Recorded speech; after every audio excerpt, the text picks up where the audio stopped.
And welcome students.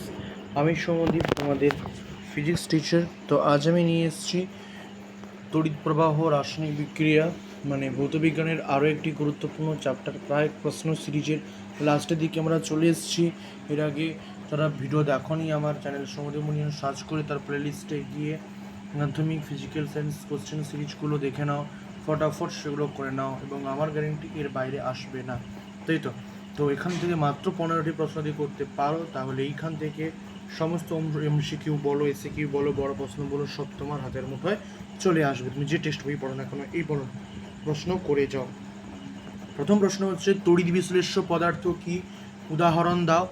তারপরে বলছে তড়িৎ বিশ্লেষ্য পদার্থগুলি জলে দ্রবীভূত হলে কে আয়নগুলি তড়িৎ পরিবহন করে।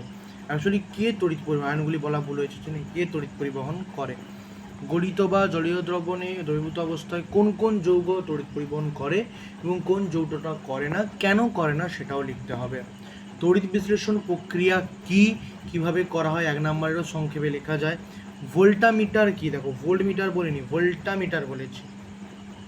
তড়িৎদ্বার কাকে বলে, ইহা কয় প্রকার ও কি কি, মানে ক্যাথোড অ্যানোডের কথাই বলা হয়েছে। সংজ্ঞা সহ আলোচনা করো, কোনটা ক্যাথোড কোনটা অ্যানোড হবে। তড়িৎ বিশ্লেষণের আয়নীয় ব্যাখ্যা দাও, যে কিভাবে একটা বিক্রিয়ার কী কী নেব, তড়িৎ বিশ্লেষণ করার সময় কাকে ক্যাথোড বা কাকে অ্যানোড ধরবো, ক্যাথোডে কী হয় যা অ্যানোডে কী হয়, সব কটাই ব্যাখ্যা করে দাও।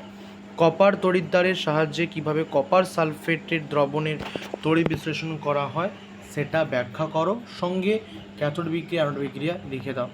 তড়িৎ লেপন কি, এর উদ্দেশ্য লেখো। তড়িৎ বিশ্লেষণের সময় কাকে ক্যাথোড এবং কাকে অ্যানোড হিসেবে গণ্য করা হয় সেটা লিখতে হবে। তড়িৎ বিশ্লেষণের সময় কোন তড়িৎ প্রবাহ ব্যবহার করা হয়, এসি নাকি ডিসি।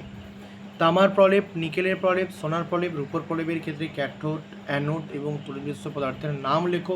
কোনটায় ক্যাথোড ধরা হয়, কোনটাকে অ্যানোড ধরা হয় এবং তড়িৎ বিশ্লেষ্য পদার্থগুলি কী ব্যবহার করা হয়, এই 4টা প্রলেপের ক্ষেত্রে সেটা তোমাকে বলতে হবে। ধাতু নিষ্কাশন কি, এক্ষেত্রে ক্যাথোড বিক্রিয়া অ্যানোড বিক্রিয়া সহ আলোচনা করো। চতুর্থ হচ্ছে জলের তড়িৎ বিশ্লেষণ হবে, ব্যাখ্যা করো, ক্যাথোড ও অ্যানোড বিক্রিয়া লেখো এবং সিদ্ধান্ত লেখো। লাস্ট অ্যান্ড ফাইনাল প্রশ্ন, কপার বিশুদ্ধকরণ কি, এক্ষেত্রে ক্যাথোড বিক্রিয়া অ্যানোড বিক্রিয়াটা লেখো। তো এই ছিল আজকে সেশন, কেমন লাগলো ফটাফট জানাও। তো মোট ছিল 15টা প্রশ্ন এবং গ্যারেন্টি দিতে পারি 15টা প্রশ্ন করে যাও। এই চ্যাপ্টার থেকে, এই পার্ট থেকে তোমার কোনো অংশ ভুল হবে না। আমার কোশ্চেন সিরিজের প্রায় এটা 8 নাকি 9 নম্বর ভিডিও। আর কি পার্টটা বাকি আছে, আর 2টো জিনিস বাকি আছে, একটা হচ্ছে 3টে জিনিস বাকি আছে। পরীক্ষাগারে ওই জিনিসগুলোর সম্বন্ধে বলতে হবে, হেবার প্রস্তুতি, হেবার পরীক্ষা এমনের প্রস্তুতিগুলো বলতে হবে।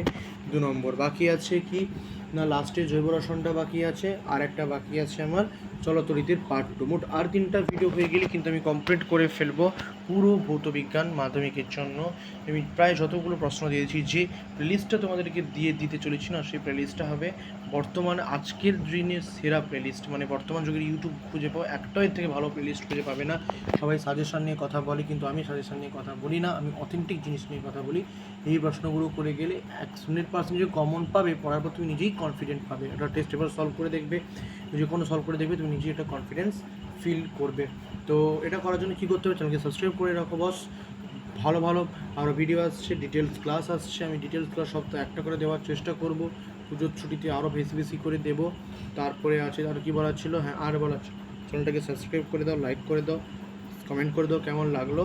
আর ভৌত জীবন বিজ্ঞানেরও এরকম চ্যাপ্টার ওয়াইজ প্রশ্ন আমি নিয়ে আসবো। 9-এ কিছুদিন বন্ধ আছে, 9টা আমি পড়াচ্ছি, কিন্তু আমি কোশ্চেন আপলোড করছি না, 9টাও হবে। থ্যাংক ইউ, সাবস্ক্রাইব করে দাও, চল।